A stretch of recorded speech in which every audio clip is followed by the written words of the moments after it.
We will move to go back into open session. I'm looking for a motion to resume open session. A motion to resume open Is session. there a second? A second. It's been probably moved to second. Ms. Hicks, would you call the roll, please? Ms. Berger, Aye. Ms. Barmore, Aye. Ms. Coleman, Aye. Ms. Graves, Ms. Graves. You might be muted. Can you put it in the chat for me? She needs to unmute. Yeah, you might be muted, Ms. Graves.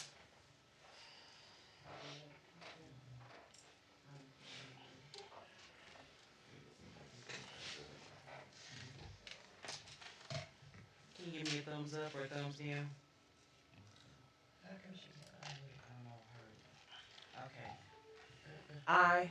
Thank you. Ms. Kendrick. She Aye. figure that out. Mr. Townsend. I was in the restroom. Where we vote? No. Oh. We're starting the meeting? Open. Yes. Yeah. Aye. Mr. McGee. Aye. We are reopening the meeting at 7-0 vote. We'll now go to item 6.1, collective bargaining of the Hickmanmills teacher unit agreement.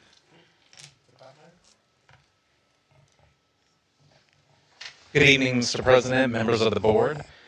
Tonight, I'm here to present the agreement with the teachers unit, HMNEA. And before I get started, I just want to recognize members of that unit that are here this evening. We have Ms. Sweet, who is the president of HMNEA, Mr. Livingston, and Ms. Huka.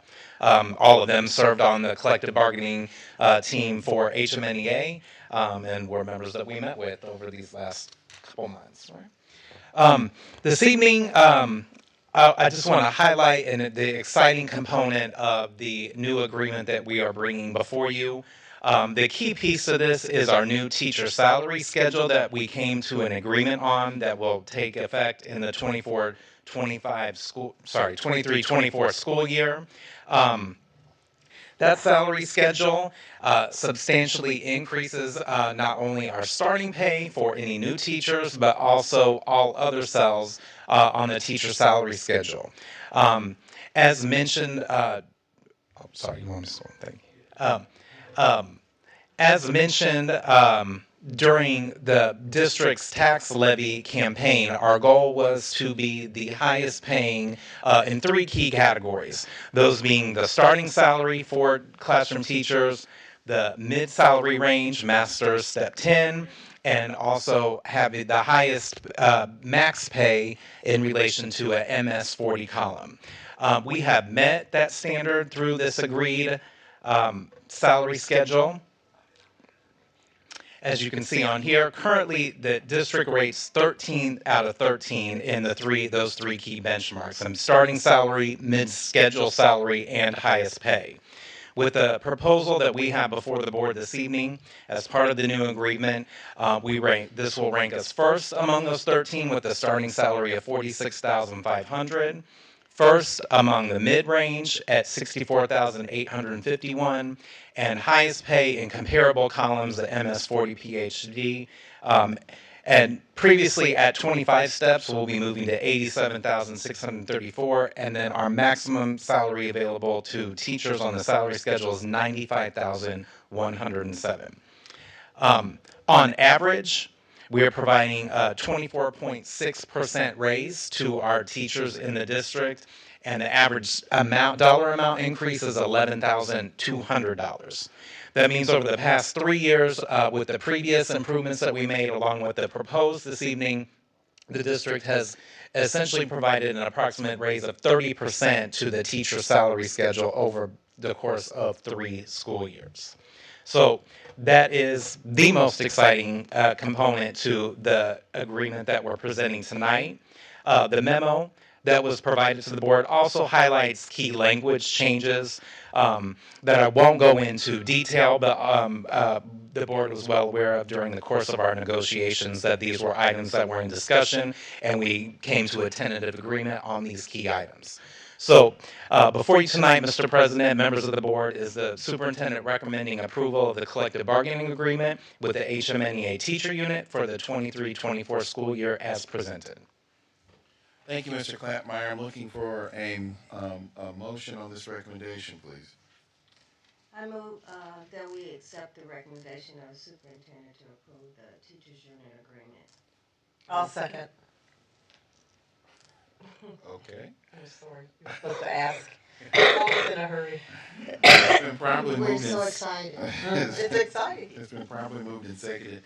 I want to go into a little discussion before we vote on this. I would say that this is a dream come to a reality for me because I think that I've been having conversations with the superintendent about making sure that we raise the teacher pay for at least a year.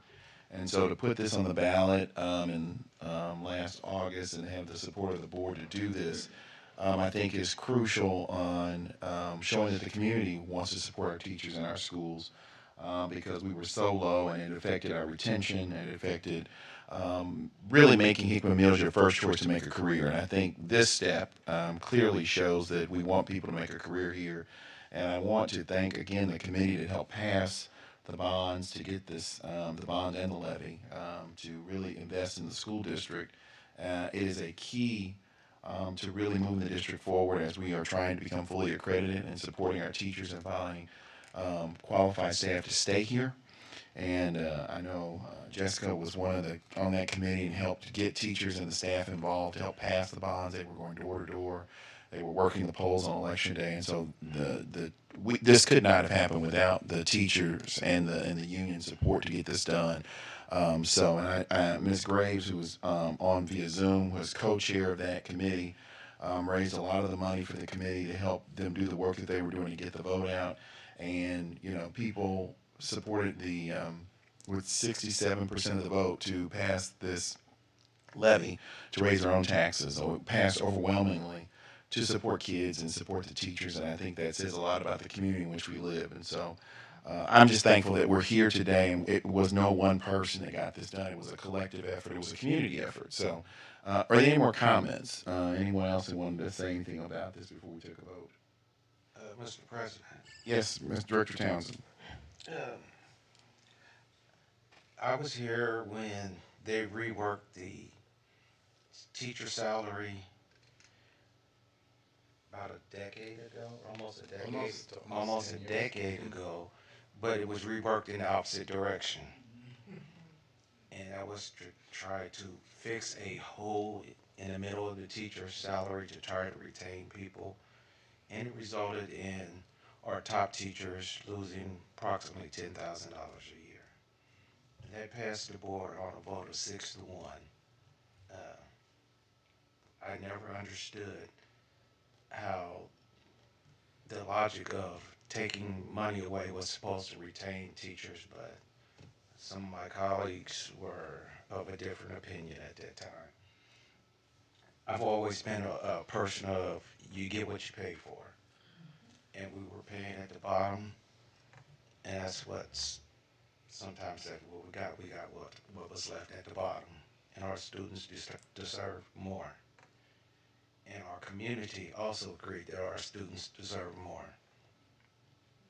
Even though we have a high number of rental properties in our community, this levy passed by almost, like I said, 2-1 vote, which tells us that our community supports our schools. Even though, the homeowners don't have kids in here, they're still supporting our school, and they recognize what a good school district does to their property values. So, like the chairman, I'd like to thank everybody that worked on this campaign. I'd like to thank the teachers that stayed for these last decade, still fighting the good fight. And I would like to thank the community for everything that they've done for us. Thanks again. I appreciate that. And I also wanted to know, I know, Casey, I know you kind of did talk about it, but I think it's important to note that we were 13 out of 13 of those school districts in Belton, Blue Springs, Center, Grandview, Independence, Kansas City Public Schools, Lee Summit, Liberty, North Kansas City, Park Hill, Ray Peck, Raytown. So every school district around us was paying more. And so, it was a real detriment. I mean, and so I mean this is a big deal that we're doing this here today, and I want to thank the superintendent and his staff because when I came to the superintendent in May and said I wanted to put this on the August ballot, and he said, "Are you sure? Are you?" So he was very supportive. I mean, and so this was a collective effort, and so I think that we are moving the district in the right direction, and I think that this is not a silver bullet. I want to be clear. This is not a silver bullet. There's more work to be done. And it wasn't just for teachers, it was for our other staff as well, our paras, our custodial workers, our nutrition workers. We wanted to lift all boats in this levy, and I believe we accomplished that. So, are there any other comments? Mr. President, I want to give my thanks. And, I know when I first arrived here at Hickmanmills and wanted to do my research, looking at the salaries, I have never been in a district that had such low salaries. Being from the East Coast and seen around the countries, and I was just astonished in terms of the lack of respect for educators. I believe that schools are the cornerstone of our communities, and we need to support those who teach and nurture our most prized possessions, our children, who are the future. So I was pleasantly surprised when I had like-minded board members who encouraged and were able to take the necessary courageous steps to go to the community and say, do you also agree that our kids are most important? And resoundingly, they came overwhelmingly supported that. So I want to thank a lot of people who you don't see behind the scenes, because before even the ballot gets on, we have people in our finance department and our business departments who crunch the numbers and figure out what the percentages are and what would it take to get to number one. And those were hard conversations because it was like, can we really do it? And we took a leap of faith, and the board was significant in saying, make it happen. And that's great to have leadership that says, yeah, do what you have to do. And our staff responded to that. I want to thank all the teachers who held on to the trust, because often I know they hear a lot of empty promises from people, and I think they believed, and that was reinforced by their work in terms of talking to their colleagues and community members and parents that where we want to go in terms of supporting that. And I want to thank lastly the community for recognizing that if we want to move our district and the community, because they are symbiotic, the district moves the community moves the district, that you have to make an investment. And this is a significant investment. And this is noteworthy, not just here in the Kansas City area or Missouri, nationally. I would beg for you to look across the nation and see where else have made a significant increase of 30% within 2.5 years. I think it says something for Hickmanmills to say that we think this is important and this is moving forward. And not only that, the board has made a commitment that we're going to float the other boats. So we know that in schools, teachers are primary important individuals in terms of instruction and nurturing, but we have a lot of other supports around paras and nutrition services. So look forward as we move forward in the next months when we come back with the next improvements for our other staff, so we can all be shining and being able to represent our community and our students. So thank you, Mr. Kloppmeyer and your team, for working on this initiative and following through. And I want to thank our negotiation team for working collaboratively with our teachers union, because I know they were supportive of doing this, and I think it's going to be great for us for good things to come beyond just the monetary pieces. Thank you. Is there any more discussion? I just Miss- want to say that I want our teachers and our staff to know how much you are appreciated. Being a retired educator, I know what it is to be a teacher. When you go home, when you leave the building, you just don't leave and go home. I know a lot of teachers take a lot of that work home, and it's on your bed, you fall asleep on it, you get up in the morning, you pack it back up, and you come back to school. And for the rest of the staff, because it takes a village to raise children. And I just want to applaud everybody. Is there another discussion? Okay, Ms. Hicks, call the roll. Ms. Barmore, Aye. Ms. Berger, Aye. Ms. Coleman, Aye. Ms. Kendrick, Aye. Ms. Graves. Got her aye, thank you. We need to be able to hear her. She's typing in the chat, I can see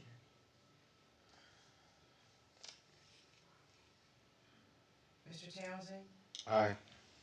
Mr. McGee? Aye. Motion passes 7-0. Congratulations. Mr. We'll now President. go to 7.2 financial update.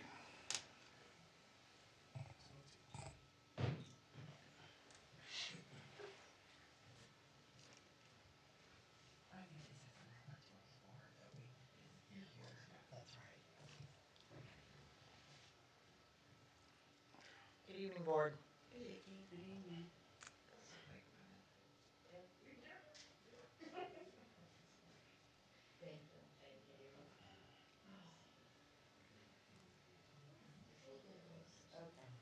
All right. So this is the financial updates for the end of October. Um, You'll see that we are all in the green for our revenues and our expenditures. And this is the important piece. We ended the month of October at a 53.65% fund balance. So you'll see we're still in the green there. This is the cash that we have. We ended with $45 million in the bank at the end of October. So, any questions on the the budget variance report? I would defer at this point to Director Kendrick. I know they had a finance committee meeting, what, 2 weeks ago? Is there anything that you want to add or talk about? The financial update, we wasn't able to review that at the time, but Okay. From what I saw over our packet, I would make a motion that we would go ahead and accept the recommendations of finance. Is there a second? I'll second. We're probably moved and seconded. Any discussion? Ms. Hicks, would you call the roll? Ms. Barmore? Aye. Ms. Berger? Aye. Ms. Graves? Mr. President, could you get her unmuted? She's not muted on our side. Can you go ahead, is that an aye, Ms. Graves? Can you type it in the chat for me, please?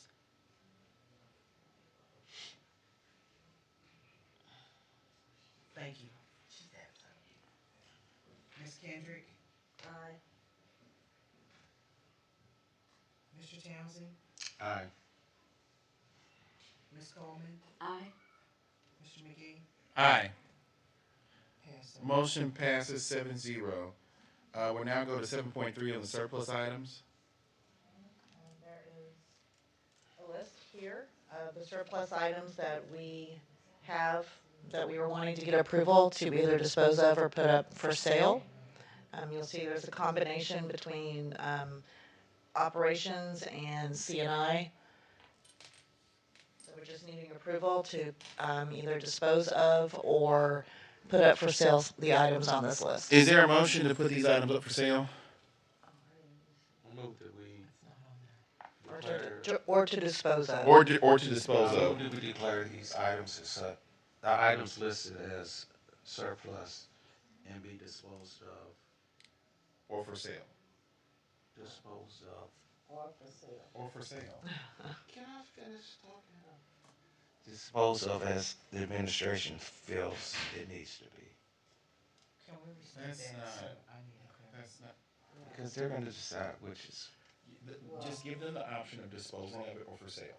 Okay, dispose of or for sale. Or for sale. I second. Wait, before we second that, can we clarify the whole motion, please? The recommendation. He's Be ready. disposed of as surplus. Or for sale.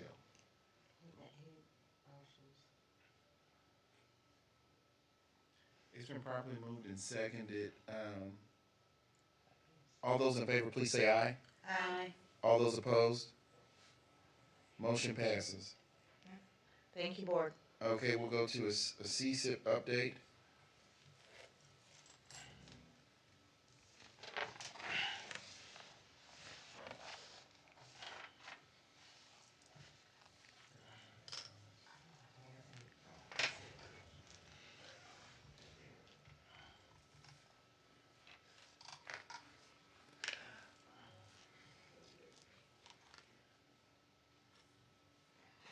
Good evening. Tonight we're going to have an update on the CSIP. Periodically throughout the year, we're going to bring you updates on this. Tonight, what we're updating on is going to be looking at how we're doing so far on the focus area 4, which is student achievement, academic growth, and attendance. Focus area 5, student readiness and student success. And focus area 6, which is student safety, um, safe and supportive climate. So the purpose of tonight's presentation is really to share some baseline data of where we're at, where we project to be, our goals, and then what are some of the important strategies that we're implementing. This slide is focus area 4, which centers around student achievement and attendance. You'll see that we have 2 academic goals. One is increasing ELA performance by 3% or more. The second one is increasing math performance. And the last one is ensuring that our average daily attendance is 90% or higher by the end of the school year. In that middle column, you'll see where we currently are at in terms of data. So based on our fall iReady reading data, currently 13% of students are on or above grade level, 34% are showing 1 grade below. For math, 7% are on or above, 37% are 1 grade below, and then you can see that currently our average daily attendance is 91.7% across the district. Some of the strategies that we're putting in place specific to academics is we have continued with our literacy interventionists across all sites. We've expanded to 2 at each elementary. We also have 1 at the 6th grade center and 1 at the middle school. Really working towards intensive ELA literacy professional development and ensuring that we're using the iReady online instruction so that students can work to fill in those gaps along the way.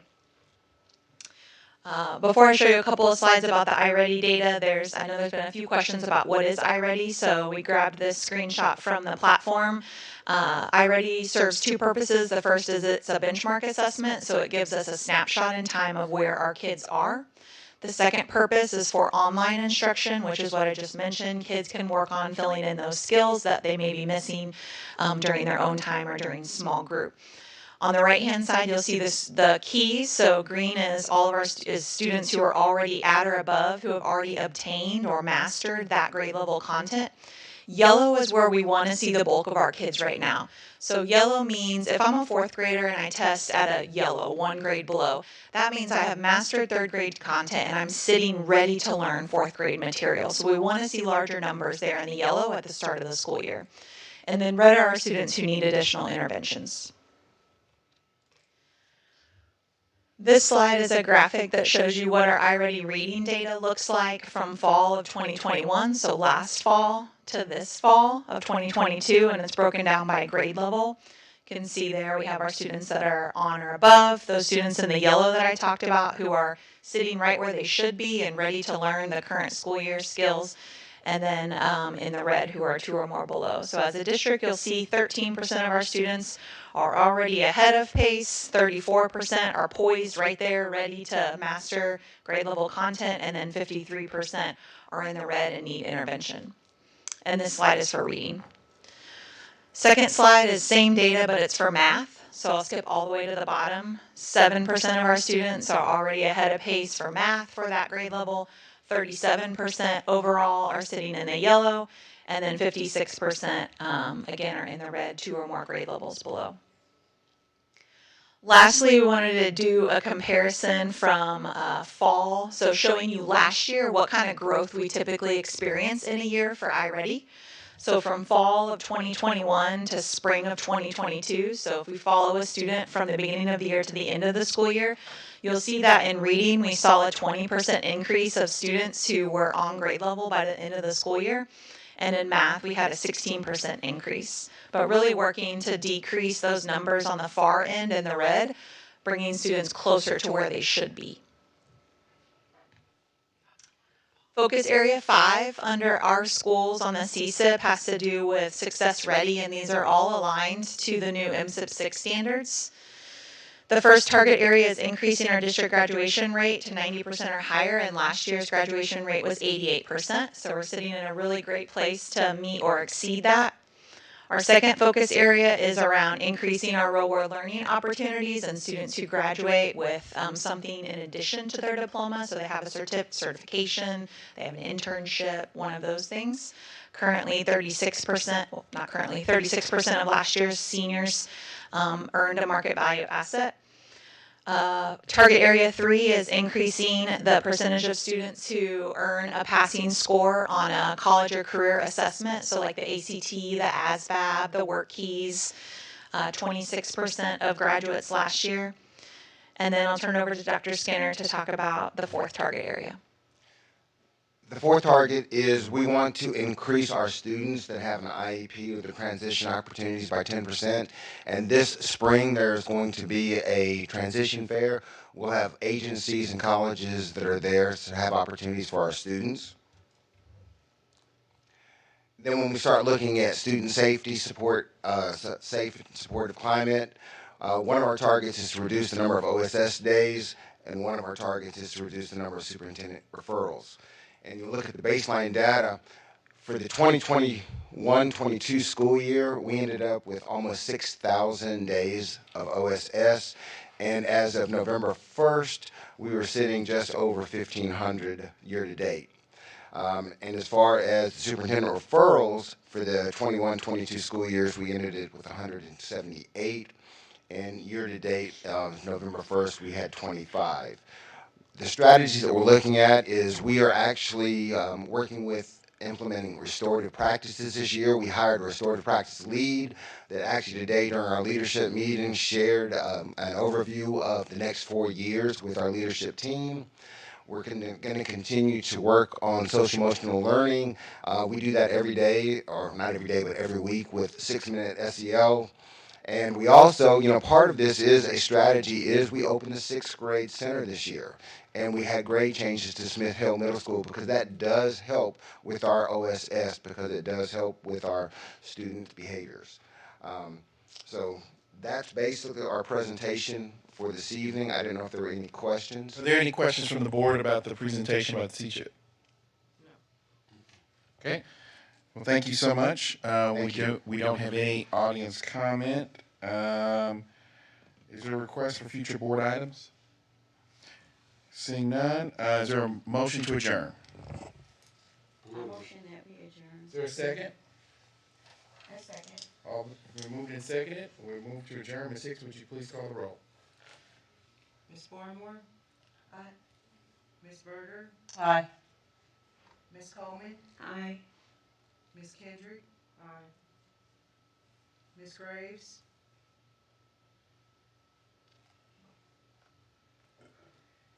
Thank you. Aye. Mr. Townsend? Aye. Mr. McGee? Aye. Motion carries 7-0. We are adjourned at 7:48.